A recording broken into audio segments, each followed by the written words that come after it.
Bonjour et bienvenue, j'allais dire bienvenue à nouveau au Collège de France.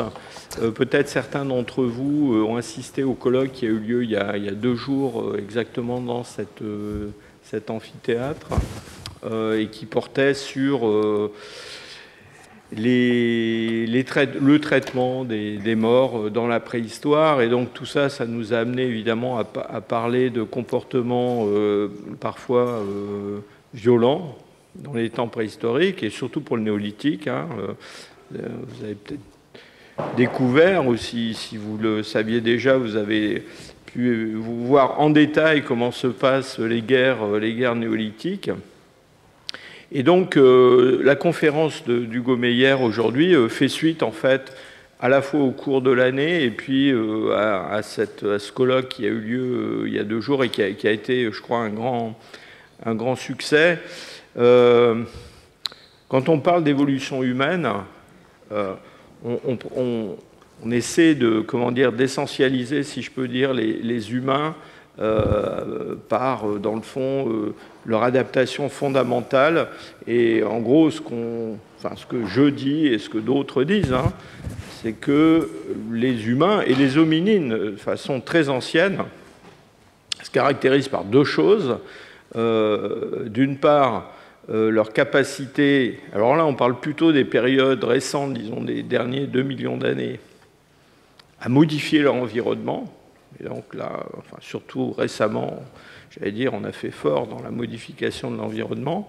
Et puis il y a un autre trait qui est beaucoup plus ancien et peut-être beaucoup plus important, qui est le caractère fondamentalement coopératif des humains, quelque chose qui est inégalé dans les sociétés animales qu'on connaît, où il y a un certain niveau de coopération, par exemple pour la chasse, mais enfin, ça n'a rien à voir avec ce qu'on peut trouver chez les humains qui sont capables de créer des réseaux de solidarité qui s'étendent sur des territoires très importants avec un nombre d'individus très grand qui sont impliqués. Et alors évidemment, le paradoxe, c'est que ces humains qui sont extrêmement coopératifs, qui peuvent faire preuve d'altruisme, d'entraide, sont aussi remarquables pour autre chose, c'est qu'ils peuvent aussi créer des coalitions pour aller exterminer les voisins. Et ça, c'est assez unique aussi dans le monde vivant. Et donc c'est de ce paradoxe en fait qu'Hugo Meyer va nous entretenir aujourd'hui en remontant très loin, vous allez voir, enfin j'espère en tout cas qu'il va nous parler de la guerre chez les chimpanzés par exemple. Et donc voilà, j'étais très content de pouvoir inviter ce collègue qui est donc un chercheur CNRS qui travaille au Centre de recherche international de Sciences Po. Alors vous me direz c'est quoi ma connexion vers Sciences Po, voilà, c'est le hasard des lectures scientifiques, en particulier un article que M. Meyer a écrit dans Current Anthropology il y a un petit moment qui a attiré mon attention. Et donc, voilà, j'étais très curieux de connaître ses autres publications et de le rencontrer, et puis finalement de l'inviter pour vous. Et encore une fois, c'est dans un esprit d'interdisciplinarité qu'on l'accueille aujourd'hui au Collège de France.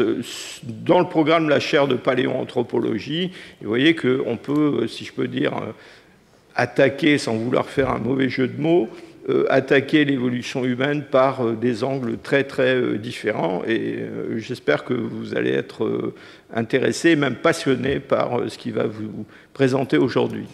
Je lui donne la parole. Bien, merci.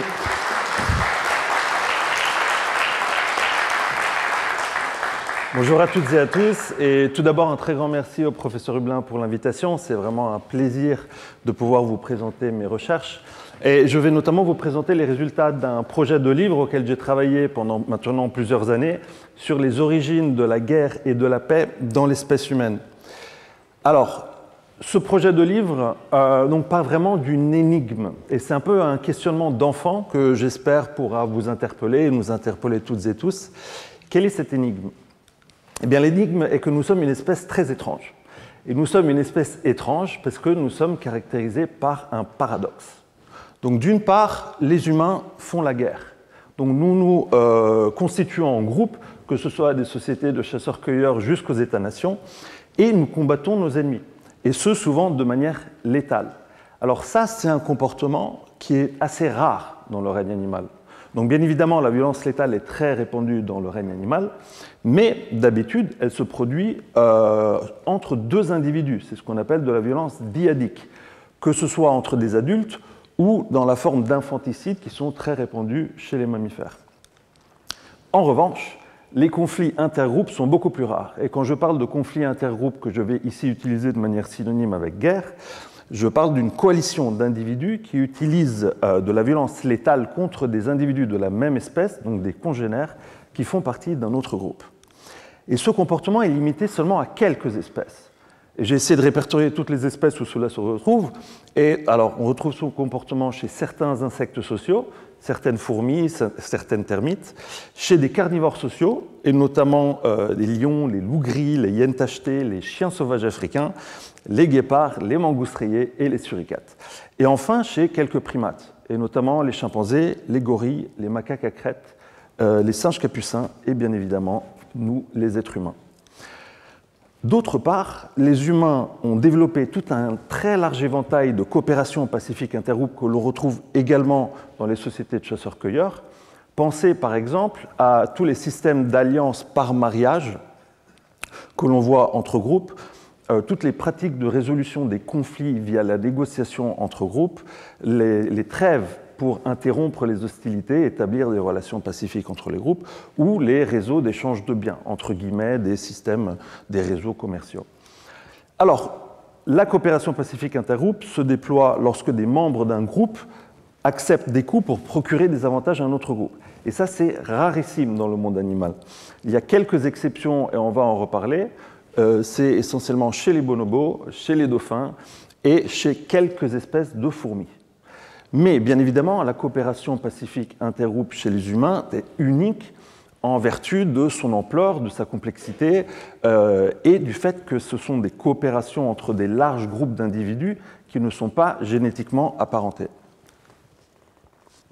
Et donc voici toute l'énigme. L'énigme est que notre espèce est biface.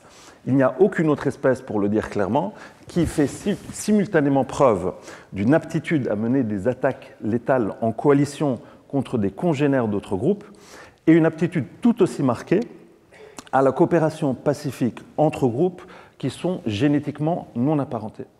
Et donc tout le livre, et sur plusieurs années, j'ai essayé de répondre à cette question. Quelle est l'origine de cette dualité qui est propre réellement à notre espèce ?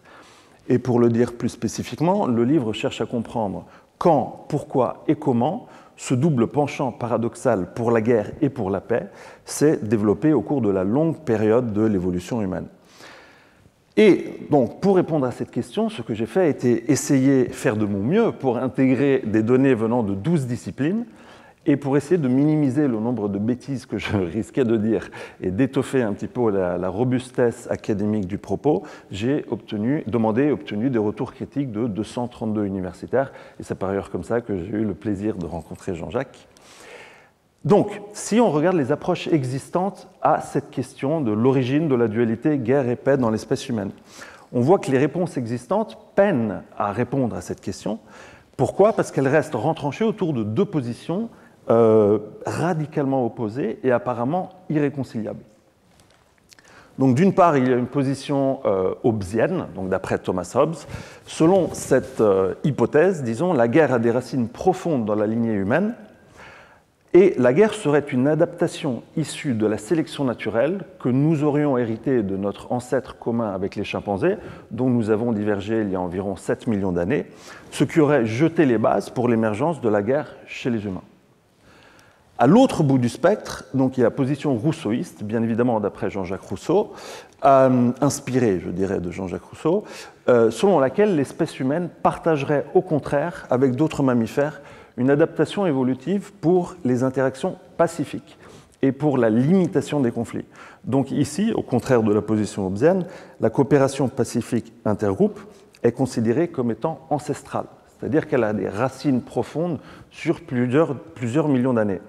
Et la guerre, au contraire, elle serait un développement culturel relativement récent, qui serait lié à l'émergence des sociétés sédentaires, hiérarchiques, donc avec des hiérarchies socio-économiques, qui sont apparues dans le sillage de la révolution agricole, il y a environ 12-10 000 ans au Proche-Orient et plus récemment dans d'autres continents.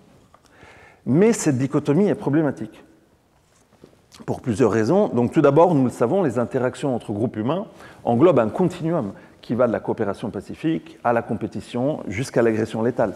Il y a de très grandes variations entre cultures et sociétés. Deuxièmement, un accent exclusif qui serait mis sur ces racines profondes de la guerre ne permet en rien de comprendre l'émergence et la diffusion de ces pratiques de coopération pacifique entre groupes que l'on retrouve dans toutes les sociétés. Et de même, un accent exclusif mis sur notre nature supposée pacifique ignore, et ça on reviendra plus en détail sur ce point, toutes les preuves archéologiques et ethnographiques qui indiquent que des conflits intergroupes étaient antérieurs aux sociétés sédentaires agricoles. Et il néglige également, et on reviendra également sur ce point, l'héritage évolutif partagé de l'agression chez les humains et chez les autres primates. Donc, pour le dire en synthèse, chacune de ces positions, hobbesienne et rousseauiste, n'est que très partiellement correcte. Pour le dire autrement, elle est partiellement erronée. Et donc, ces deux positions sont insuffisantes. Et l'argument central du livre est donc de dire la guerre, alors tout d'abord, n'a pas émergé de manière brusquement, mais surtout, la guerre et la paix ont toutes les deux des racines profondes dans la lignée humaine. Et le point important, c'est qu'elles ont coévolué de manière graduelle et incrémentale sur plusieurs millions d'années. Quand on parle de coévolution, on parle de processus de changement évolutif réciproque entre des traits qui sont en interaction. Et donc le livre cherche vraiment à retracer ce processus de coévolution graduelle et incrémentale de la guerre et de la paix sur plusieurs millions d'années. Alors, une petite remarque sur la focale temporelle. Donc, c'est sur une partie de la préhistoire. Le livre commence il y a 23 millions d'années, donc c'est le début de l'époque du Miocène. Pourquoi? Parce que c'est l'émergence des grands singes.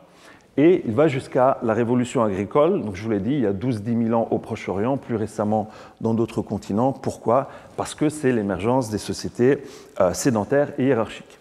Et je tiens à souligner que le livre ne couvre pas toute la partie suivante, postérieure à la révolution agricole, parce que ça, c'est l'avènement des sociétés étatiques, l'écriture, donc c'est un autre univers que je souhaite peut-être analyser dans un autre livre, mais bon, ça, on verra. Alors, comment retracer les origines de la guerre et de la paix dans un temps aussi profond? Eh bien, la méthode comparative issue de la biologie évolutive constitue réellement l'architecture générale de la comparaison entre espèces qui est proposée dans ce livre. Et pour comprendre un petit peu comment fonctionne cette méthode comparative, il est utile de se rappeler quelques points qu'on a parfois tendance à oublier. C'est-à-dire, et ça je dis certainement une évidence pour bon nombre d'entre vous, mais les humains font partie du règne des animaux. Nous faisons également partie de la classe des mammifères, donc nous sommes des mammifères. En particulier, nous appartenons à l'ordre des primates, avec les lémuriens, les singes et les autres grands singes. Nous faisons partie de la famille des grands singes, dite des hominidés, qui inclut les chimpanzés, les bonobos, les gorilles, les orang-outans et nous. Et le genre Homo, ce qui est donc la lignée humaine, a émergé il y a 2,8 millions d'années, et elle inclut Homo sapiens et environ l'autre quinzaine d'espèces humaines qui ont également existé et qui sont extinctes. Et notre espèce Homo sapiens, la seule espèce Homo qui reste aujourd'hui, a émergé il y a environ 315 000 ans. Donc, si on se concentre sur les hominidés, sur les grands singes, on voit, vous le voyez en bas à droite, que les bonobos et les chimpanzés sont entre guillemets nos cousins, entre guillemets, les plus proches. Pourquoi?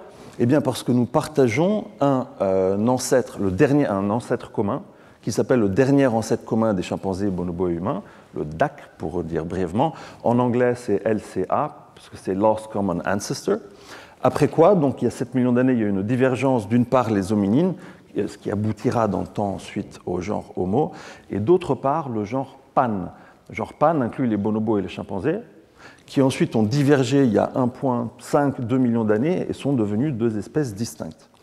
Et vous voyez également que si on remonte dans le temps, avant nous avions donc un ancêtre commun avec les gorilles et avant encore avec les orang-outans. Donc, comment fonctionne cette méthode comparative? Je m'y attarde 2 minutes parce que c'est vraiment important pour comprendre l'architecture générale de l'argument. Alors, prenez un trait comme le menton osseux, que nous avons toutes et tous. Le menton osseux est un trait qui est présent chez les humains, mais qui n'est pas présent chez les chimpanzés et les bonobos. Cela nous indique que c'est un trait qui a émergé dans notre lignée hominine après la divergence de dernier ancêtre commun avec les chimpanzés et les bonobos. C'est donc une innovation évolutive, c'est ce qu'on appelle un trait dérivé unique. Au contraire, si vous prenez un trait comme les pouces opposables, c'est un trait qu'on retrouve chez les humains, les bonobos et les chimpanzés. Cela indique que très probablement ce trait a été hérité de notre dernier ancêtre commun. Et c'est donc ce qu'on appelle un trait ancestral partagé. Alors, il est également vrai que, hypothétiquement, ces traits, donc le pouce opposable, ce trait aurait pu émerger de manière parallèle et indépendante chez les chimpanzés, les bonobos et les humains, mais cela est considéré peu probable en vertu de ce qu'on appelle le principe de parcimonie, qui privilégie les scénarios évolutifs les plus simples, c'est-à-dire les scénarios qui minimisent le nombre d'apparitions indépendantes d'un même trait. Et donc c'est possible, mais c'est improbable, et ce qui est plus probable est que ce trait partagé par les 3 espèces ait été hérité de leur ancêtre commun. Et notez que bien évidemment ce trait aurait pu être hérité d'un ancêtre bien plus lointain, ce qui est par exemple le cas pour les pouces opposables que l'on retrouve chez tous les grands singes, et donc c'est un trait partagé, hérité de l'ancêtre commun de tous les grands singes. Là où ça devient plus subtil et complexe, c'est que lorsqu'un trait n'est pas présent chez les bonobos et on le retrouve chez les chimpanzés et les humains. Alors, c'est plus compliqué de savoir si là, c'est un trait qui est émergé de manière indépendante et parallèle ou s'il a été hérité. Donc, ce que l'on fait, c'est qu'on prend ce groupe d'analyse de ces 3 espèces, on l'élargit, on analyse ce qu'on appelle le groupe phylogénétiquement externe, qui inclut par exemple les gorilles. Et à titre d'exemple, si un trait se retrouve chez les gorilles, les chimpanzés et les humains, mais n'est pas présent chez les bonobos, cela pourrait indiquer que c'est un trait ancestral hérité de l'ancêtre commun de tous les grands singes africains, donc gorilles, bonobos, chimpanzés et humains, et qui aurait été perdu chez les bonobos. Si ce trait, au contraire, n'est pas présent chez les gorilles ni chez les bonobos, mais est présent chez les chimpanzés et les humains, cela pourrait indiquer que c'est une évolution indépendante et parallèle, donc ce qu'on appelle un trait analogue, et donc une convergence évolutive.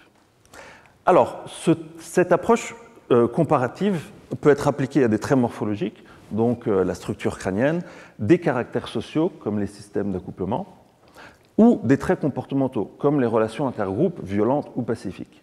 Et dans ce dernier cas de figure, elle peut contribuer à éclairer ou à comprendre quand la guerre et la paix ont émergé dans notre lignée. Alors, voyons en extrême synthèse ce que l'on trouve lorsqu'on va faire cette comparaison interespèces, chimpanzés, bonobos et humains. Donc commençons par les chimpanzés. Et là, ce sont essentiellement des données issues de la primatologie. Je vais être très synthétique, bien évidemment, mais ce qu'on voit lorsqu'on analyse les relations intergroupes chez les chimpanzés est que, tout d'abord, on s'aperçoit rapidement qu'il n'y a aucune coopération pacifique intergroupe. Donc les primatologues parlent de relations intergroupes qui sont xénophobes. Les chimpanzés sont une espèce territoriale. On voit, vous le voyez ici dans la photo ici en bas, donc des coalitions de chimpanzés qui font des patrouilles de leurs frontières territoriales, et ils le font à la queue leu-leu, en silence, c'est assez impressionnant. Et surtout, il y a des agressions létales en coalition contre des membres d'autres groupes. Et dans ces cas, les attaquants surpassent numériquement leurs victimes avec un ratio médian de 8 attaquants contre une victime. Pourquoi est-ce qu'ils font cela ? Tout d'abord parce que cela permet de minimiser les coûts, c'est-à-dire de réduire les risques de blessures, mais surtout, ou également, il y a des bénéfices potentiellement élevés. Et on a pu montrer qu'en éliminant des individus d'un groupe rival, les agresseurs réduisent la taille de ce groupe rival, ils augmentent ainsi leurs chances de gagner dans des confrontations futures, et ils élargissent leur territoire et donc leur accès à des ressources comme de la nourriture et des partenaires reproductifs. Et juste pour vous donner un exemple, donc vous voyez ici le graphique en gris, ça c'est la communauté d'Engogo qui est dans le parc national de Kibale en Ouganda, et vous voyez qu'en haut à droite, tous les points noirs sont des attaques létales en coalition, qui ont permis à la communauté d'Engogo d'élargir leur territoire de presque 20%, et ça, c'est la partie qui est rayée en gris. Donc ça, c'est juste pour vous donner un exemple de ces dynamiques intergroupes. Si on va voir chez les bonobos, c'est complètement différent. Alors, les bonobos sont une espèce à faible territorialité. On n'y retrouve pas de patrouille territoriale, par exemple. Il y a également une absence d'agression létale intergroupe, sauf peut-être un cas suspecté. Mais essentiellement, il n'y a pas d'agression létale intergroupe. Alors attention, les bonobos sont agressifs. Il y a de l'agression dans le groupe et entre les groupes, mais il s'agit toujours d'une agression non létale. Et c'est un point vraiment important. On voit également des formes de coopération pacifique intergroupe que l'on ne voit pas chez les chimpanzés. Donc ce sont des relations intergroupes xénophiles. Par exemple, des individus de groupes différents font du grooming, donc de l'épouillage. Donc ce sont des bonobos de groupes différents qui s'épouillent. Il y a également des exemples de partage de nourriture entre individus de groupes différents, ce qui est un clair cas de coopération pacifique intergroupe. Il y a également un cas intéressant, ou plusieurs cas en vérité, où une femelle d'un groupe se coalise avec une femelle d'un autre groupe pour contrer un mâle qui serait agressif. Donc il y a tout un éventail d'exemples de coopération pacifique intergroupe, mais un point fondamental est que cette coopération est dyadique, c'est-à-dire qu'elle est entre des paires d'individus, et ce n'est pas une coopération entre groupes en tant que telle, comme on le voit chez les êtres humains. Alors, lorsqu'on compare les bonobos, les chimpanzés et les humains, on ne peut pas faire cette comparaison en regardant des sociétés modernes comme la nôtre, ou des sociétés étatiques, des sociétés agricoles. Pourquoi ? Eh bien, tout simplement parce que pendant une très grande majorité de notre lignée humaine, du genre Homo, nous étions des chasseurs-cueilleurs. Et c'est pourquoi la comparaison doit être faite entre des bonobos, des chimpanzés et des chasseurs-cueilleurs. Et il y a deux types de sources que l'on peut mobiliser pour analyser les chasseurs-cueilleurs, c'est l'archéologie et l'ethnographie. Donc voyons d'abord les résultats, ce que l'archéologie nous dit sur les relations pacifiques intergroupes à la préhistoire. Alors bien évidemment, il y a très peu de sources, puisque c'est bien avant l'écriture qui date d'il y a 5200 ans, mais il y a une source qui me semble extrêmement importante, précieuse et intéressante, et c'est l'étude des transports de matières premières type silex, obsidienne, ambre, sur des longues distances par rapport à leur source d'origine. Alors, ça marche comment? Donc, les archéologues font une comparaison ethnographique, ils regardent les chasseurs-cueilleurs documentés historiquement, et voient que la zone d'alimentation quotidienne de ces chasseurs-cueilleurs, là où ils allaient chasser ou faire de la cueillette, était d'environ de 15-25 km. Donc, si les archéologues retrouvent des matières premières de manière régulière sur des distances bien supérieures à ces 15-25 km, cela suggère des échanges entre groupes. Alors, il y a toute une série de travaux, je vous en ai mis quelques-uns ici. Et si vous regardez donc ici en haut, vous voyez que jusqu'à il y a 1,6 million d'années, ça c'est sur des sites européens, la distance maximale de transfert des matières premières était inférieure à 15 km. Et donc vraisemblablement en dessous n'incluait pas d'échanges entre groupes. À partir d'1,2 million d'années, on voit que les distances maximales arrivent jusqu'à 120 km, même si elles restent essentiellement concentrées en dessous de 40 km. Et plus on avance dans le temps, plus ces distances augmentent. Donc à partir d'il y a 300 000 ans, elles arrivent jusqu'à ou dépassent les 300 km. Et on sait également qu'à partir de 50 000 ans, les réseaux d'échange dépassent les distances de 1000 km. Et donc, pour vraiment en synthèse, là je vous synthétise toute une série de données que j'ai pu recueillir sur plusieurs années, mais les données archéologiques issues d'Afrique, d'Europe et du Proche-Orient montre l'émergence et ensuite l'expansion géographique et progressive de réseaux d'échanges intergroupes au Paléolithique. Et cela pourrait représenter, vraiment, et ça c'est fascinant, la toute première trace d'interaction pacifique dans la préhistoire humaine. Alors, si on va voir du côté de l'archéologie de la guerre, donc du conflit intergroupe, ce que j'ai fait là était de recueillir et intégrer des données archéologiques sur les conflits interpersonnels, c'est-à-dire sur des homicides essentiellement, et sur les conflits intergroupes à l'échelle mondiale. Sachant qu'on y reviendra, il est parfois très difficile de différencier entre ce qui est un homicide et ce qui relève d'un conflit intergroupe. L'objectif était d'évaluer les deux hypothèses concurrentes dont nous parlions avant. Donc, d'abord, l'hypothèse rousseauiste qui nous dit l'émergence des conflits intergroupes est liée à la sédentarisation, à la hausse démographique et à l'émergence de hiérarchies socio-économiques avec l'agriculture. Et au contraire, l'hypothèse hobbesienne nous dit non, non, non, absolument pas. Les conflits intergroupes préexistent à ces transformations sociales et on les retrouve chez les chasseurs-cueilleurs nomades. Donc ce que j'ai fait était analyser les relations, les traces archéologiques dans toutes les régions que vous voyez encerclées ici en rouge. Je vous avoue que c'était un travail assez colossal. Et pour chaque région, j'ai analysé 4 facteurs. Donc d'abord, le degré de mobilité et de subsistance, c'est-à-dire est-ce que ces sociétés étaient nomades ou sédentaires, se focalisaient-elles sur la chasse et la cueillette ou l'agriculture, donc en me basant sur l'archéologie et la paléobotanique. Deuxième facteur, c'est la densité de la population. Donc là, ce sont vraiment des données issues de la paléodémographie. Troisième facteur, la stratification sociale, donc le degré de hiérarchie socio-économique que, par exemple, on retrouve dans des sépultures différenciées entre individus. Et quatrièmement, les preuves de conflits, bien évidemment. Donc ça, c'est la bioarchéologie, c'est l'étude des restes humains dans des contextes archéologiques en utilisant 4 types de sources, les restes squelettiques, les fortifications, les armes et l'iconographie comme l'art rupestre. Et je pourrais revenir sur les difficultés et limitations de chacune de ces sources plus tard si vous le souhaitez. Alors, qu'est-ce qu'on trouve ? Là, encore une fois, je vais être très synthétique, mais essentiellement, on trouve quelques éléments de preuve archéologiques qui pourraient potentiellement, partiellement, confirmer l'hypothèse hobbesienne. Donc, on trouve des cas d'agression violente, une multitude de cas d'agression violente, et ici, je ne distingue pas si c'est dans le groupe ou entre groupes, et on les retrouve chez bon nombre d'espèces du genre Homo et sur tous les continents. Donc, juste pour vous donner quelques exemples, déjà avec Homo erectus, il y a 1,77 million d'années à Dmanisi en Géorgie, il y a des traces d'agression violente.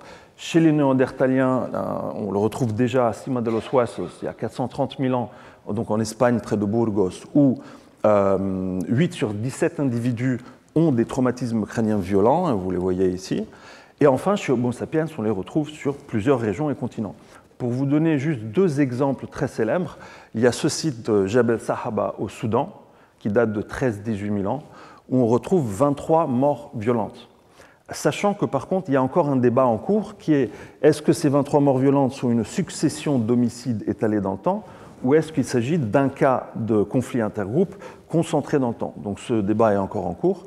Là où il y a moins de débats, c'est à Nataruk au Kenya, donc un site d'il y a environ 10 000 ans, où on trouve 10 individus avec des traumatismes létaux, 2 qui ont vraisemblablement été ligotés, et cela a été interprété même très récemment par Isabelle Crèvecoeur et d'autres comme un cas de raid létal intergroupe. Alors, je vous montre également ce cas, tout simplement parce que je trouve ça magnifique. C'est une peinture rupestre du Tassili Najer en Algérie, qui était datée de 7-6 000 ans. Vraisemblablement un conflit entre groupes d'archers, vous le voyez. Alors, on ne peut pas entièrement exclure qu'il s'agisse d'une représentation symbolique ou rituelle, mais s'il confirmait qu'il s'agit bien d'un conflit intergroupe, donc il y a 7-6 000 ans, il précède de plusieurs millénaires l'agriculture qui, dans la région, émerge il y a environ 3 000 ans. Et enfin, on trouve également des preuves d'agression avant l'agriculture dans toute une série de continents, en Australie, en Amérique du Nord, en Amérique du Sud, en Afrique australe et au Proche-Orient. Donc, en synthèse, certains éléments de preuve semblent confirmer, du moins partiellement, l'hypothèse hobbesienne, mais plus on remonte dans le temps, plus les éléments de preuve deviennent fragmentaires et surtout ils deviennent plus difficiles à interpréter. C'est-à-dire qu'il devient de plus en plus difficile de différencier entre s'agit-il d'un homicide ou d'un conflit intergroupe. Et cela est absolument le cas, par exemple, à Cima de los Huesos, où c'est tout simplement pas possible de savoir de quel type de violence létale il s'agit. En même temps, il y a d'autres éléments de preuve qui semblent confirmer l'hypothèse rousseauiste, du moins partiellement. Parce qu'on retrouve dans plusieurs régions, on voit que la transition vers des sociétés agricoles, sédentaires et hiérarchiques, s'est accompagnée d'une intensification des conflits intergroupes. Ça se voit très clairement en Europe au néolithique, au Proche-Orient, notamment en Anatolie et en Mésopotamie au néolithique, mais également au Japon, en Amérique du Nord, en Mésoamérique, dans les Andes et dans le sud de l'Amérique du Sud.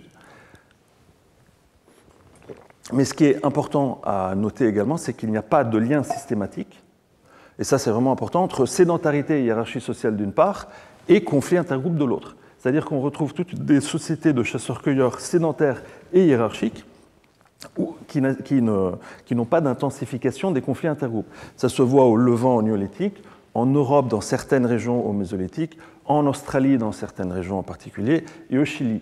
Donc les données semblent contredire une corrélation supposée universelle entre sédentarité et hiérarchie sociale d'une part et conflits intergroupes de l'autre.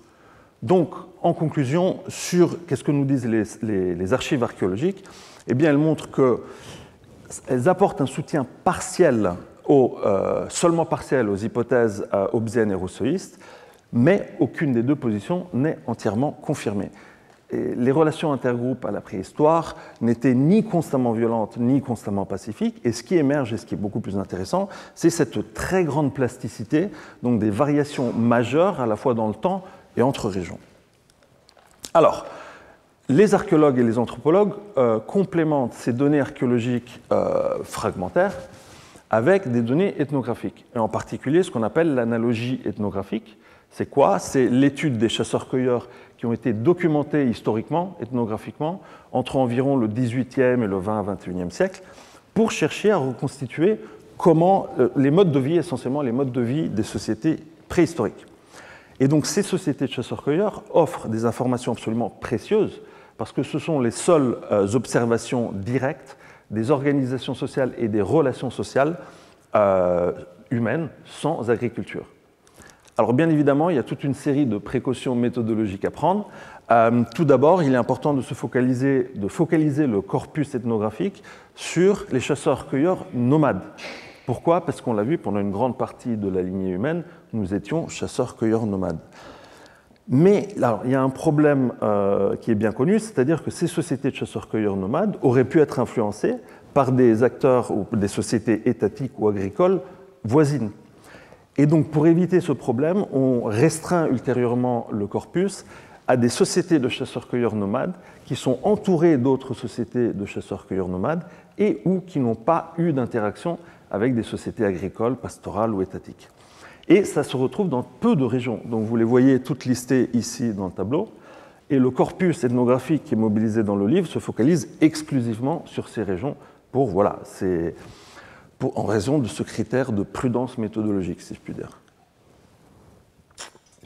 Et un autre aspect important, c'est que bien évidemment, une seule société de chasseurs-cueilleurs n'est pas représentative en soi, mais quand des traits similaires sont observés de façon récurrente et indépendante sur bon nombre de continents, cela suggère des racines profondes de ce trait dans l'évolution humaine. Alors, qu'est-ce que l'on trouve lorsqu'on analyse les données ethnographiques venant de ces 7 régions que je vous indiquais? Eh bien, on voit toute une panoplie, un éventail de pratiques culturelles visant à maintenir des relations pacifiques et coopératives entre groupes. On voit l'emploi de messagers, des messagers qui permettent de transmettre des messages entre groupes, de négocier entre groupes. Il y a tous des systèmes de réseaux d'échange de biens, d'informations, de rites à grande distance, qui est également ce qu'on a vu dans les archives archéologiques. Des mariages exogames, c'est-à-dire à l'extérieur du groupe, donc des réseaux d'alliances par le biais de mariages intertribaux. Et alors ça c'est absolument fascinant, on voit tout un système, tout un éventail de pratiques de résolution des conflits. Donc des rituels, des cérémonies de réconciliation qui visent à gérer et à résoudre des conflits entre groupes. L'établissement de trêves également, donc cela permet de suspendre les hostilités. Et enfin, et ça c'est intéressant, des alliances à la fois défensives et offensives. Sachant que, je ne sais pas si vous le savez, la seule autre espèce qui fait des alliances entre un groupe A et un groupe B contre un groupe C, ce sont les dauphins. Et à part les dauphins, il y a nous. Alors, bien évidemment, donc on voit toute une série de pratiques de coopération pacifique entre groupes chez les chasseurs-cueilleurs nomades. La question des conflits entre groupes de chasseurs-cueilleurs nomades est extrêmement virulente, si je puis dire, dans la littérature.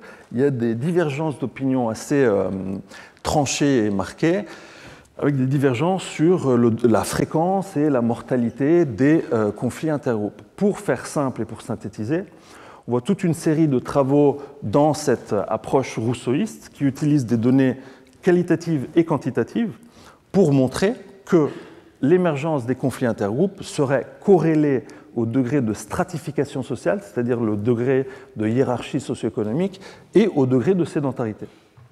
Et selon ces auteurs, les violences létales qui précèdent l'agriculture étaient essentiellement soit des homicides, soit des vengeances entre groupes qui ne qualifient pas de guerre, mais il n'y avait pas de guerre avant l'agriculture, essentiellement. Alors, tous ces travaux ont été critiqués de manière assez méthodique par toute une série de travaux, dont Luc Gloa, qui est dans un article récent. Alors, je vous passe les détails pour vous donner juste un exemple. Ces travaux, entre guillemets, rousseauistes, certains ont inclus des groupes de chasseurs-cueilleurs nomades qui ont été influencés par des sociétés voisines agricoles et donc ne respectent pas les critères méthodologiques que je vous indiquais plus haut. Donc ces travaux ont été critiqués et les études qui rentrent dans une approche hobbesienne ont donc proposé une méthodologie plus rigoureuse qui est celle que je vous évoquais plus haut. Et donc, ces travaux ont montré qu'il y a tout un ensemble de similarités entre les raids létaux intergroupes des chimpanzés et des humains qui sont tout à fait frappantes. Donc on voit d'abord que les taux de mortalité relevant des agressions létales intergroupes chez les chimpanzés et les chasseurs-cueilleurs sont comparables et inférieurs à celles des agriculteurs. Une deuxième similarité frappante est que les tactiques sont les mêmes, c'est-à-dire qu'on voit dans les deux espèces des attaques asymétriques en coalition, des raids, où les attaquants maximisent leur avantage numérique pour minimiser les coûts. Et enfin, et ça, je trouve ça assez rigolo, c'est le recueil de renseignements, entre guillemets, c'est-à-dire que les deux espèces, les chimpanzés et les humains, exploitent les reliefs géographiques pour repérer à distance les rivaux et évaluer les risques d'attaque. Donc on voit également du recueil de renseignements. Et donc selon ces auteurs, ces similarités suggèrent des racines profondes de l'agression létale intergroupe. Alors, quelles leçons peut-on tirer de cette comparaison entre espèces? Donc, on l'a vu, chez les chimpanzés, il y a une hostilité systématique entre groupes, des agressions létales en coalition et aucune coopération pacifique entre groupes. Chez les bonobos, au contraire, il n'y a pas d'agression létale intergroupe. Il y a des formes de coopération pacifique intergroupe, mais elles sont limitées à des coopérations dyadiques, donc des coopérations entre individus de groupes différents. Et enfin, chez les humains, il y a des agressions létales intergroupes, comme chez les chimpanzés. Il y a la coopération pacifique intergroupe, mais elle est au niveau des groupes, elle n'est pas limitée à des dyades, des paires d'individus. Et donc, c'est différent que chez les bonobos. Alors, là où ça devient intéressant, c'est que pour comprendre l'origine et les similarités, l'origine des similarités et des différences dans les comportements de ces trois espèces, il serait fondamental de pouvoir reconstituer les traits du dernier ancêtre commun des chimpanzés, des bonobos et des humains pour ensuite comprendre pourquoi et comment ces descendants ont suivi des trajectoires aussi divergentes. Il y a un petit souci, c'est que nous ne disposons pas des fossiles du dernier ancêtre commun. Et par ailleurs, même les fossiles des chimpanzés, nous n'en avons pas beaucoup, les plus anciens datent d'il y a environ 500 000 ans. Et donc, il y a tout un énorme débat en paléanthropologie sur chercher de comprendre quels auraient pu être les traits de ce dernier ancêtre commun. Et pour ce faire, les paléanthropologues analysent des traits morphologiques des grands singes du Miocène, des grands singes existants et des hominines, et des traits comme la locomotion, les mains, les pieds, le nombre de colonnes vertébrales, les épaules, les omoplates, etc. Y compris le dimorphisme sexuel, c'est-à-dire les différences de taille entre mâles et femelles d'une espèce. Alors, tout d'abord, il y a des différences d'analyse parce que sur certains traits, il y a différentes techniques d'analyse qui sont utilisées, mais surtout, il y a des divergences dans les interprétations de ces différents traits morphologiques. Et cela, en extrême synthèse, je suis très synthétique bien évidemment, mais cela aboutit à 4 hypothèses sur le dernier ancêtre commun. C'est-à-dire que selon certains paléanthropologues, il ressemblerait plutôt à des chimpanzés, selon d'autres, il ressemblerait plutôt aux bonobos, selon d'autres encore, des gorilles, et enfin, d'autres disent non, c'était un mosaïque de traits de singes du Miocène et de singes existants, et il ne peut pas être réduit à une espèce existante individuelle. Sachant que dans tout le débat, le modèle, disons, des chimpanzés et le modèle des mosaïques sont les modèles dominants. Alors, donc j'ai travaillé pendant des mois et des mois et des mois pour essayer de comprendre les différentes positions en paléanthropologie sur ce point, et la conclusion, si l'on veut être intellectuellement honnête, est que nous ne savons pas. Donc nous ne connaissons pas encore les traits morphologiques et comportementaux du dernier ancêtre commun. Et donc toute hypothèse sur la coopération pacifique et les conflits intergroupes basés sur ce dernier ancêtre commun serait complètement spéculative. Alors je ne vous cache pas que quand je suis arrivé à ce moment des recherches pour mon livre, j'ai eu très peur, parce que je me suis dit, dans un livre qui cherche à comprendre l'origine de la paix et de la guerre, la conclusion est « nous ne savons pas », donc je ne vais probablement pas vendre beaucoup de copies. Mais heureusement, voilà, on peut surmonter ces incertitudes, et notamment on peut élargir la focale d'analyse, c'est ce que je vous disais au début, en regardant avant et après le DAC, donc ce dernier ancêtre commun, et notamment en analysant les traits morphologiques des singes du Miocène, donc précédents au DAC, des singes existants et des hominines, pour essayer de comprendre quels sont les traits ancestraux au DAC et les traits dérivés, c'est-à-dire les innovations évolutives chez les hominines. Et ce que j'ai fait était d'analyser toute une série de traits morphologiques chez les singes du Miocène, les singes existants et les hominines. Je vous en présente deux parce que je pense qu'elles sont particulièrement importantes. Donc, le premier trait, c'est le dimorphisme sexuel dans la dimension des canines. Alors, le dimorphisme sexuel, c'est les différences physiques entre mâles et femelles d'une espèce. Et alors, pour faire très simple, les canines sexuellement dimorphiques et aiguisées fonctionnent comme des armes dans la compétition et l'agression intra-sexe, et chez les primates, donc entre mâles, ce qui permet de dissuader et de vaincre les rivaux lors d'interactions agressives. Donc ça, c'est un premier trait. Le deuxième trait est, à mon sens, même plus important, je dirais, plus indicateur, plus révélateur. Alors, c'est la fonction aiguisoire du complexe CP3. Qu'est-ce que ça veut dire? Le complexe CP3 est un complexe fonctionnel qui se caractérise par des canines hautes et prééminentes, vous le voyez ici dans le dessin, qui sont aiguisées par contact avec la prémolaire inférieure antérieure P3, d'où le complexe CP3. Et le complexe CP3 permet de maintenir des bords aiguisés et tranchants et coupants des canines, et il n'a qu'une seule fonction, c'est accroître l'efficacité des canines lors de menaces visuelles et d'agressions. Et donc, qu'est-ce que l'on voit? Donc là, encore une fois, c'est une grande synthèse, mais si on regarde ces traits chez les singes du Miocène et les grands singes, on voit que chez presque tous les singes du Miocène, à une, peut-être deux exceptions près, et chez tous les grands singes existants, il y a un complexe CP3 et il y a des canines fortement dimorphiques. Et chez les hominines, au contraire, on voit une réduction du dimorphisme des canines et la disparition du complexe CP3. Donc qu'est-ce que ça veut dire? Alors ça veut dire tout d'abord que l'aptitude à l'agression létale est très probablement un trait ancestral hérité de nos ancêtres, les singes du Miocène. Mais, bien évidemment, ce trait morphologique ne nous permet pas de comprendre si cette agression létale était déployée dans le groupe et ou entre groupes. Cela nous montre également qu'il y a eu, dans la lignée des hominines, une baisse relative de l'agression létale par rapport à nos ancêtres, les singes du Miocène, et, on l'a vu par la comparaison interespèces, la coopération pacifique intergroupe est une innovation évolutive chez les hominines. C'est ce qu'on appelle donc un trait dérivé unique. Et je pense que ça, c'est un point d'étape utile lorsque nous avançons dans le développement de l'argument du livre. Allons voir maintenant un petit peu plus en détail ce qu'il s'est passé dans la lignée des hominines. Donc essayer de comprendre cette coévolution de la guerre et de la paix chez les hominines. Sachant que je vais parler comme s'il y avait eu des étapes, puisque c'est une évolution graduelle et incrémentale. Dans la nature, il n'y a pas de ce type d'étapes, mais c'est juste par souci de clarté analytique que je vais parler comme s'il y avait des étapes. Alors, si on regarde d'abord les racines profondes du conflit, de l'agression létale et du conflit intergroupe, donc nous l'avons vu, une première étape, entre guillemets, est le fait que l'aptitude à l'agression létale est héritée des ancêtres de nos ancêtres, les singes du Miocène.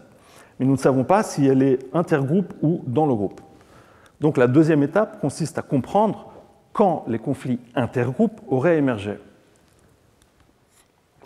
Et ici, un des arguments du livre est de dire que le conflit intergroupe était vraisemblablement présent au moins depuis que les hominines ont développé la capacité de chasser en groupe.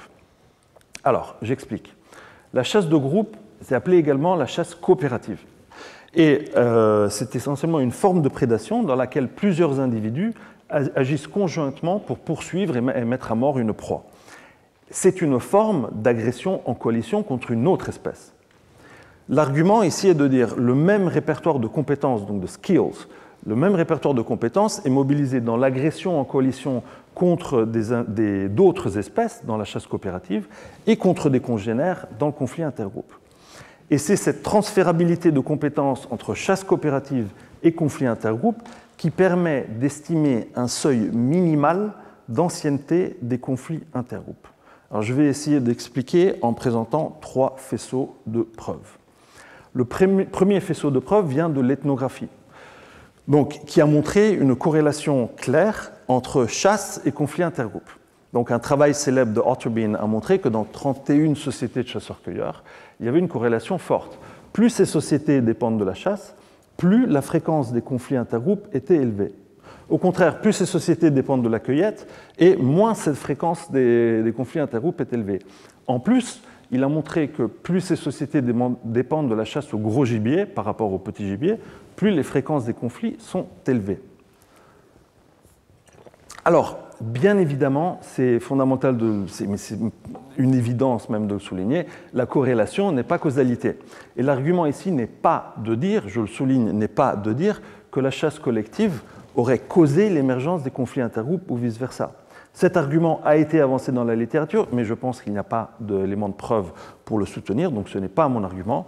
Mon argument est plutôt de dire qu'il y a une corrélation et elle est importante. Et elle est importante parce qu'elle suggère la co-occurrence de ces 2 formes d'agression létale en coalition chez les chasseurs-cueilleurs. Le deuxième élément de preuve, faisceau de preuve, vient de l'éthologie comparée, donc l'étude comparative des comportements animaux. Et on voit toute une série d'espèces qui font à la fois la chasse coopérative et des conflits intergroupes. Je ne vais pas vous faire la liste, mais c'est toute une série d'insectes sociaux, de carnivores sociaux et de primates dont un petit peu nous avons parlé au début. Et ce que j'ai fait était d'analyser les pratiques de chasse coopérative et de conflits intergroupes dans toutes ces espèces. Et alors, en extrême synthèse, ce que l'on trouve est que dans toutes ces espèces, il y a 3 compétences clés qui sont mobilisées à la fois dans la chasse coopérative et dans les conflits intergroupes. Donc, tout d'abord, on voit une dépendance de la coopération avec des membres du groupe pour atteindre un avantage numérique, que l'ensuite on le déploie soit contre des proies, soit contre des congénères. On voit également tous des systèmes de communication avant et pendant l'agression en coalition, contre des proies et contre des congénères. Et enfin, il y a des différenciations de rôle dans cette agression en coalition. Donc, pour faire un exemple, un individu se cache, l'autre individu poursuit la proie ou les rivaux, et il y a ensuite une embuscade. Donc, ces 3 dimensions, ces 3 compétences forment un répertoire commun de compétences qui est coopté dans les 2 types d'agression en coalition. Et donc, l'argument est de dire, dans toutes ces espèces, un ensemble de préadaptations a fourni le répertoire de compétences conjoints qui est mobilisé à la fois pour la chasse coopérative et pour le conflit intergroupe. Et alors, le troisième faisceau de preuve vient à nouveau de l'ethnographie, et donc c'est vraiment sur les êtres humains, sur les Homo sapiens. C'est une dimension ultérieure de cette transférabilité de compétences. Pensez aux tactiques, c'est-à-dire que exactement les mêmes tactiques, l'embuscade et l'encerclement, sont utilisées à la fois dans la chasse coopérative et dans les conflits intergroupes. Et de même, des armes, les mêmes armes sont utilisées, les lances, les arcs, les flèches, dans la chasse coopérative et dans les conflits intergroupes. Donc chez les humains, il y a un élément ultérieur de cette transférabilité qui est lié aux tactiques et aux armes. Alors, donc, ces 3 faisceaux de preuves suggèrent que les conflits intergroupes seraient aussi anciens que la chasse coopérative. Je précise ici que ça, c'est la dernière partie du livre sur laquelle je suis encore en train de travailler et de finaliser. Donc, je pourrais revenir si vous avez des questions sur... je pourrais répondre si vous avez des questions sur les traces archéologiques de chasse et ou de chasse coopérative. Mais ce que je peux vous dire pour le moment est que, puisque les humains, les chimpanzés et les bonobos ont tous les 3 une aptitude pour la chasse coopérative, vraisemblablement, le dernier ancêtre commun de ces 3 espèces avait également une aptitude à la chasse coopérative, et il est donc plausible que ce dernier ancêtre commun pratiquait déjà les conflits intergroupes, ce qui a par ailleurs été confirmé par plusieurs études phylogénétiques. Bon, je peux revenir sur ce point si vous le souhaitez. Donc, une étape ultérieure est, à partir d'il y a 400 000 ans, c'est donc avant Homo sapiens, c'est le développement d'armes, et notamment de lances, à partir de 400 000 ans. Et ça, c'est clairement une innovation culturelle qui a facilité non seulement la chasse coopérative du gros gibier, mais également les conflits intergroupes. Et les premières traces de lance que l'on a pu retrouver sont à Clacton, en Angleterre, il y a 427 000 ans, et les célèbres lances de Schöningen en Allemagne, il y a 330 000 ans. Et enfin, une dernière étape, entre guillemets, est le développement par Homo sapiens d'armes projectiles à longue portée, qui ont permis donc cette capacité à tuer à distance. Ça, c'est vraiment spécifique à Homo sapiens. Et donc, il y a des travaux qui essayent de comprendre à partir de quand. Et selon des études récentes, les javelots et puis plus tard les arcs et les flèches auraient été développés de manière expérimentale à partir de 190 000 ans et de manière ce serait généralisée à partir de 82 000 ans. Donc, ce que l'on voit, c'est vraiment une évolution graduelle et incrémentale.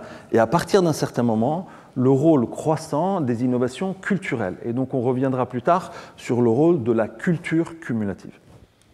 Si au contraire, après maintenant, on va voir les racines profondes des relations pacifiques intergroupes. Une première étape, entre guillemets, on l'a vu, c'est cette réduction de la violence létale chez les hominines par rapport aux ancêtres, les singes du Miocène. Une deuxième étape est l'émergence justement de cette culture cumulative. Je mets ici la chronologie à environ 1,8 million d'années. Je peux répondre si vous avez des questions plus tard, sachant que bien évidemment c'est un processus graduel et étalé dans le temps. Et cette culture cumulative se retrouve dans la lignée Homo, donc n'est pas spécifique à Homo sapiens, elle se retrouve dans le genre Homo. Alors, c'est quoi l'évolution culturelle cumulative? Donc pour comprendre l'évolution culturelle cumulative, il faut d'abord comprendre la culture. La culture a été définie comme des comportements typiques d'un groupe qui sont partagés par les membres d'une communauté et qui surtout sont transmis par apprentissage social, donc par observation, imitation et enseignement. Et il est vraiment important de se rappeler que la culture a été démontrée exister dans plein d'espèces, de primates, de cétacés et d'oiseaux, par exemple. Donc, par exemple, chez les chimpanzés, différentes communautés de chimpanzés utilisent les outils de manière différente. Il y a des cultures différentes dans l'emploi des outils. Là où la lignée humaine se distingue est par une capacité unique qui est la culture cumulative. C'est quoi? C'est un processus par lequel des traits culturels sont affinés au fil de générations successives, aboutissant à des produits culturels qui n'auraient pas pu être inventés par un individu unique. Donc pensez, les hominines ont commencé à développer des outils en pierre et nous sommes arrivés à des portables. Ça, c'est le résultat d'une évolution culturelle technologique cumulative, d'une intelligence collective qui a abouti sur des millions d'années de manière cumulative. Et je ne sais pas vous, mais moi, je ne suis pas capable moi-même de produire un téléphone portable. Donc ça, c'est l'idée de la culture cumulative chez Homo. Un point important est que la culture cumulative aurait coévolué avec le langage. Donc la faculté du langage humain aurait évolué selon des auteurs comme Tecumseh Fitch, Kevin Lala et d'autres, comme un moyen de transmission fidèle de compétences culturelles. C'est-à-dire que par rapport à d'autres formes de communication chez les animaux non humains, la faculté du langage humain aurait permis le transfert précis et exact de compétences apprises socialement. Donc, par exemple, l'emploi des outils. Donc l'idée ici est que le langage aurait contribué à une plus grande efficacité et à une plus grande portée de l'enseignement culturel dans la transmission de compétences. Et donc, la culture cumulative via le langage a amplifié à la fois la capacité pour les conflits intergroupes et pour les relations pacifiques entre groupes. Et c'est vraiment cette culture cumulative via le langage qui permet cette coévolution entre la guerre et la paix de manière incrémentale et dans le temps. Alors, il y a eu un impact de la culture cumulative à la fois sur le conflit intergroupe et sur la coopération pacifique. Le langage et la transmission culturelle ont permis d'affiner les compétences utilisées dans les agressions en coalition. Également, le langage permet une meilleure coordination pendant cette agression en coalition et le langage permet également une planification dans le futur. Et donc, il a permis d'affiner cette agression en coalition. Mais en même temps, la culture cumulative via le langage a affiné les coopérations pacifiques intergroupes. C'est-à-dire que des pratiques culturelles reposant sur le langage ont joué un rôle central dans le développement de relations pacifiques. Donc pensez à, on l'a vu avant, les pratiques de négociation et de résolution du conflit via le langage, les mariages intergroupes, Les mariages intergroupes sont des pratiques culturelles qui ont élargi les liens de parenté entre groupes, alors que le langage a permis de communiquer et coopérer sur de plus longues distances. Donc voilà, essentiellement, la culture cumulative chez Homo via le langage, a permis de considérablement élargir la portée de la coopération pacifique intergroupe. L'étape suivante est spécifique à Homo sapiens et elle date d'il y a 300 000 ans environ. Qu'est-ce que ça veut dire autodomestication ? Alors, l'autodomestication est un terme un peu problématique parce qu'il a été assez controversé, mais sa définition est claire et précise. C'est un processus de sélection naturelle contre l'agression réactive sans intervention humaine. Qu'est-ce que ça veut dire ? Les chercheurs font une distinction entre agression réactive et agression proactive. L'agression réactive est chaude, impulsive, spontanée. Elle est déclenchée par un stimulus extérieur. Donc j'entre dans un bar, je vois quelqu'un qui ne me plaît pas et je l'agresse. L'agression proactive est au contraire froide, planifiée, et il n'y a pas de déclencheur immédiat. Donc par exemple, nous nous asseyons, nous discutons et nous planifions demain d'attaquer Sciences Po, par exemple. Ça, c'est de l'agression proactive. L'autodomestication aurait engendré donc une réduction de l'agression réactive chez Homo sapiens, mais pas chez les autres espèces humaines. Et cela se serait accompagné d'une augmentation de la docilité qu'on retrouve dans toutes les espèces domestiquées, de la tolérance sociale et de la coopération pacifique intergroupe. Donc, brièvement, mais la sélection contre la violence réactive aurait engendré ce qu'on appelle le syndrome de domestication, c'est-à-dire l'ensemble des changements morphologiques, comportementaux, cognitifs et génétiques que l'on retrouve dans les espèces domestiquées par rapport aux ancêtres non domestiqués. Pensez aux chiens et aux loups. Et donc on a pu identifier toute une série de traits, les traits juvéniles. Donc pensez, un chien ressemblerait à un loup jeune, ou une capacité crânienne réduite, une réduction de la taille des dents et une docilité que l'on retrouve dans toutes les espèces domestiquées. Quels seraient les éléments de preuve qui permettraient d'étayer cette hypothèse d'une autodomestication d'Homo sapiens ? Alors tout d'abord, il y a toute une série de preuves anatomiques.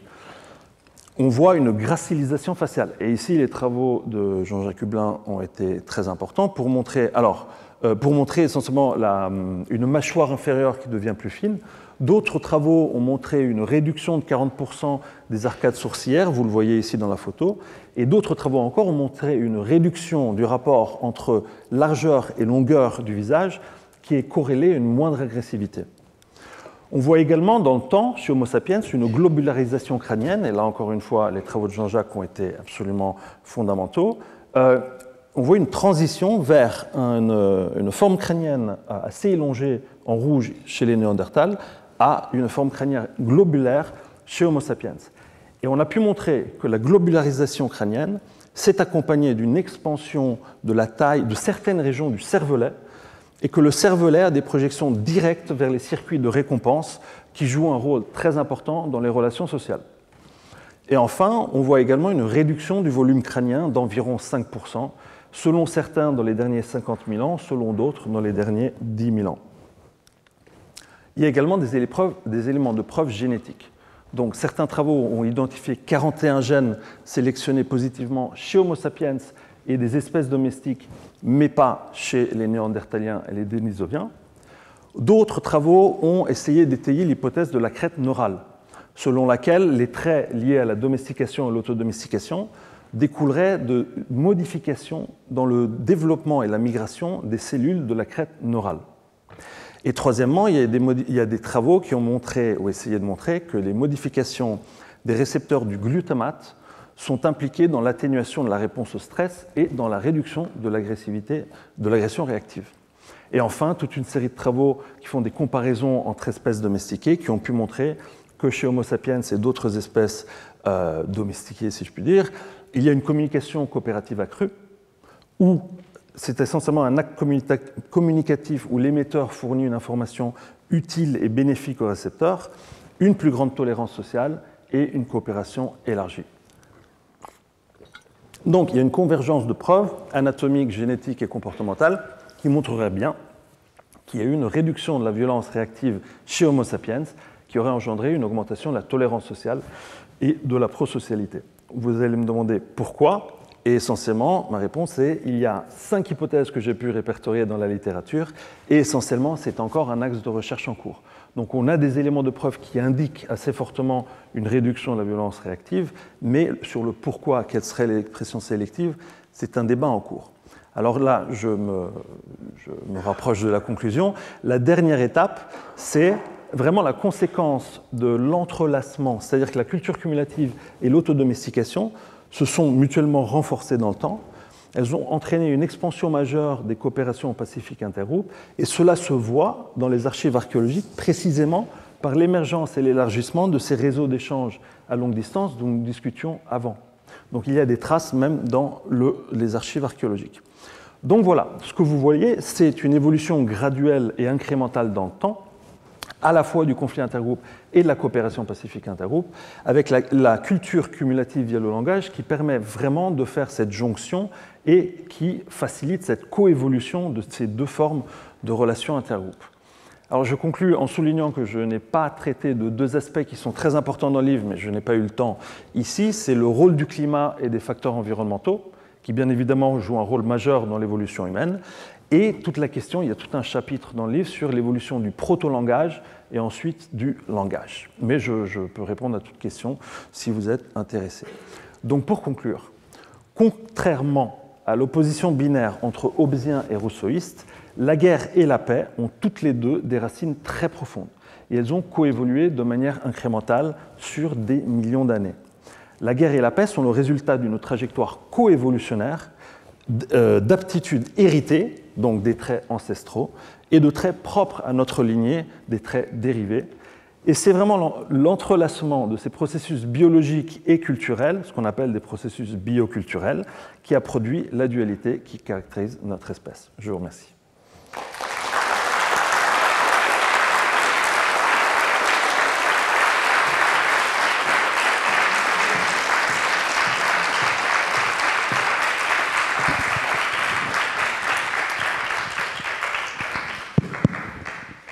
Merci pour ce survol donc d'une question qui est très vaste, hein, très complexe. Je pense que vous avez pu bénéficier ce matin d'une revue, une sorte de révision de nombreux sujets qui sont discutés par les paléoanthropologues, par les anthropologues, les gens qui s'occupent aussi bien de sociétés très anciennes que d'éthologie des primates ou de comportements humains qui sont beaucoup plus proches de nous. Et donc voilà, j'ai invité Hugo Meyer à venir vous présenter tout ça, parce qu'en fait, je suis d'accord. Hein, donc, vous savez, c'est comme quand on monte une équipe de recherche, on fait venir des chercheurs pour faire ce qu'on voudrait faire, mais qu'on n'a pas le temps de faire.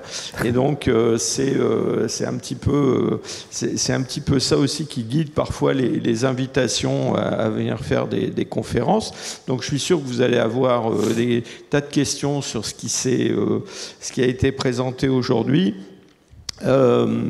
Alors moi, pour lancer un petit peu la discussion, j'avais une ou deux questions, remarques, un peu de détails à faire. Alors, je ne sais pas, ça n'a peut-être pas été vraiment exprimé ce matin, mais derrière tous ces débats, il y a quand même beaucoup d'idéologie. Hein.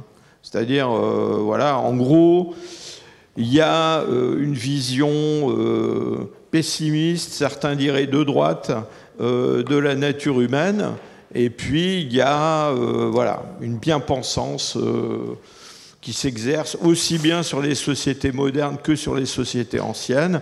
Donc voilà, il y a des gens qui aimeraient bien penser que les sociétés de chasseurs-cueilleurs, elles étaient, alors pas seulement pacifiques, hein, mais écologistes, féministes, etc., etc., etc. Et donc, dans ce processus, évidemment, on va se saisir de n'importe quel argument pour soutenir son point de vue. Et souvent, et je pense que c'est au centre des débats sur les périodes anciennes, évidemment, comme on n'a pas beaucoup d'éléments matériels, soit on va se saisir d'observations qui sont en fait anecdotiques, et puis on va essayer de dire, bah voilà, c'est formidable, on a observé ça, donc ça prouve que, alors qu'en fait c'est quelque chose qui est complètement périphérique. Ou alors on utilise, ça c'est intellectuellement encore plus problématique, dans le fond, l'absence de... Vous savez, en anglais, on dit absence of evidence is not evidence of absence. Hein, c'est-à-dire, voilà, on ne trouve pas de, je sais pas quoi, on ne trouve pas d'armes létales ou on ne trouve pas de restes humains qui montrent des blessures létales. Et donc, ça prouve que les gens étaient gentils. Vraiment, le problème, c'est que si pour ces périodes-là, on n'a rien... où on a, vous comprenez bien que, je sais pas, je pense à des périodes que je connais bien, sur lesquelles j'ai travaillé, comme le Paléolithique moyen. Bon, bah, on connaît des centaines de fossiles. Seulement, évidemment, cette centaine de fossiles, elle est représentée par des dents isolées, des fragments de mandibules comme ça. Donc la probabilité que sur un bout de mâchoire comme ça, on trouve les traces de ce qui a causé la mort de cet individu, c'est absolument nul. Alors c'est une espèce de remarque périphérique, mais il faut garder ça présent à l'esprit parce que bah voilà, les scientifiques ne sont pas des gens toujours honnêtes en fait. Hein. Voilà. Donc faut se méfier toujours un petit peu. Alors il y a une question et une remarque que je voulais faire. Alors la question, dans l'exposé, vous avez présenté tout un tas d'éléments pour analyser les sociétés de chasseurs-cueilleurs. Et donc, bon, il y a cette idée qui est débattue de savoir si est-ce que les conflits, l'existence de conflits est liée à la sédentarité, à l'existence de structures hiérarchiques dans la société, etc. Et puis, il y a un élément qui a été évoqué, mais que vous n'avez pas vraiment discuté, c'est la démographie, c'est-à-dire la taille, la densité des populations. Et c'est un élément qui est aussi mis en avant parfois, c'est-à-dire qu'en gros, les sociétés qui vivent dans des environnements qui sont des environnements où il y a une capacité porteuse très élevée vont tendance à être alors on parle de chasseurs-cueilleurs, hein, là, on ne parle pas d'agriculteurs, vont avoir tendance à être beaucoup plus denses sur le territoire, et donc elles sont plus denses, elles ont des territoires plus petits. D'ailleurs, en même temps, elles ont tendance à être aussi des sociétés qui sont plus hiérarchisées parce qu'il y a des surplus, bon, voilà. Et bon, donc cette histoire de démographie, je pense, c'est intéressant. Donc ça, c'est une question. Puis alors, la remarque, c'est à propos du cerveau, l'évolution du cerveau. Alors là, c'est un peu compliqué parce que c'est vrai que les espèces domestiques, je parle de l'autodomestication des hommes, là, maintenant, hein.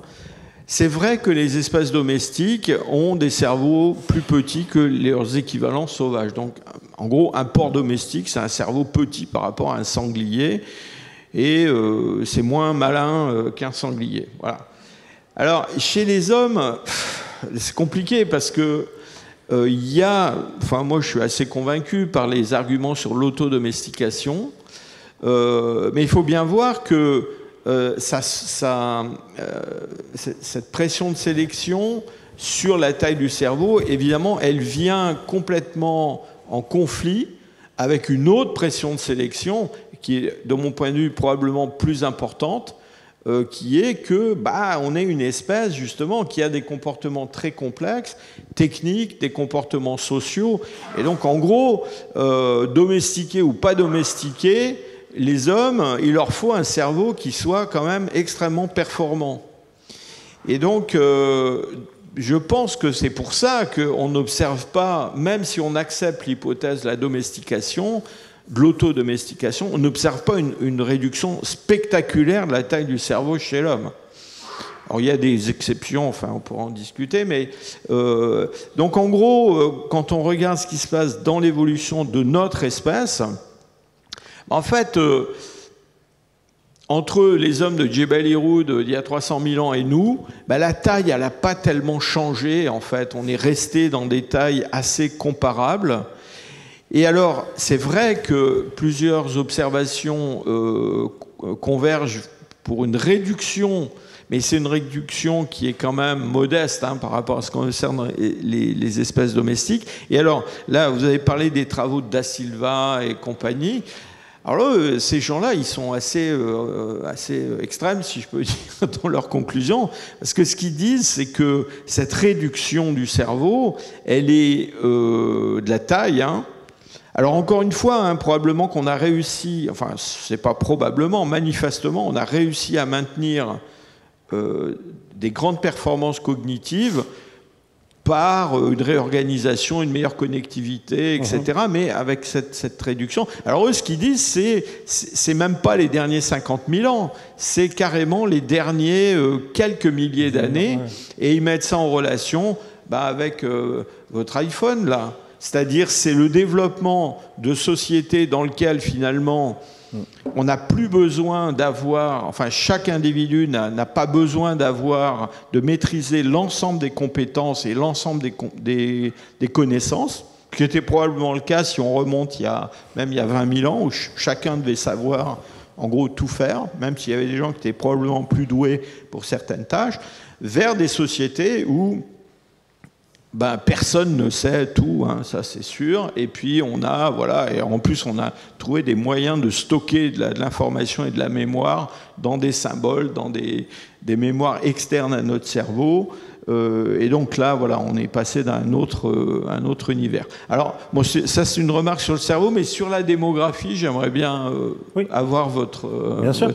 Merci beaucoup. Alors, donc la démographie, j'en ai parlé très brièvement, je n'ai pas eu le temps, mais c'est une partie vraiment importante du livre, c'est-à-dire que je l'ai évoqué rapidement, pour chaque région de la planète que j'ai analysée sur la base de données archéologiques, j'ai regardé, donc je vous le disais, c'est non seulement le degré de mobilité des sociétés, mais c'est également la densité démographique. Donc là, c'est tout le travail de la paléodémographie, sachant que il est très difficile en paléodémographie parfois de pouvoir reconstituer la capacité porteuse ou la densité démographique. Mais l'idée était vraiment de regarder s'il y a en effet une corrélation entre sédentarisation, croissance de la pression démographique, hiérarchie sociale d'une part, et conflit intergroupe. Donc ça, c'est vraiment un aspect fondamental que j'analyse dans chacune des régions. Et l'idée est que oui, dans bon nombre de régions, on voit en effet un lien, je le disais, entre sédentarité, hausse de la pression démographique, et quand je dis pression démographique, c'est capacité porteuse essentiellement, et en effet intensification des conflits. Mais on ne le voit pas partout. Et c'est ce que je disais, dans certaines régions, au Chili, en Australie, au Mésolithique en Europe et au Levant, au Néolithique, on voit une intensification de la pression démographique sans voir d'intensification des conflits intergroupes parallèles. Donc il y a une corrélation qui semble, en tout cas une relation qui semble forte, mais elle n'est pas systématique, elle n'est pas universelle. Je pensais plutôt à des références ethnologiques, ethnographiques. Évidemment, l'exemple qu'on cite toujours, c'est les Amérindiens de la côte nord-ouest du Canada, où là, ils vivent dans un environnement où il y a une production, je sais pas, il y a 4 espèces de saumons qui remontent les rivières, ils ont tellement à manger qu'ils gâchent, ils font des potlatch, des trucs comme ça. Et alors, c'est des sociétés qui... à cause de ce surplus, deviennent... D'abord, elles se hiérarchisent, elles deviennent complexes, un peu sédentaires même, carrément. Et puis alors là, eux, ils y vont, ils font la guerre, ils ont de l'esclavage, ils ont... D'ailleurs, il y a une noblesse, des roturiers, c'est incroyable. Mais c'est des chasseurs-cueilleurs, ils ne connaissent pas l'agriculture. Et voilà. Et alors, écoutez, je pense que j'ai assez parlé. Je vais passer le micro à des gens qui veulent poser des questions. Il y en a un là-haut.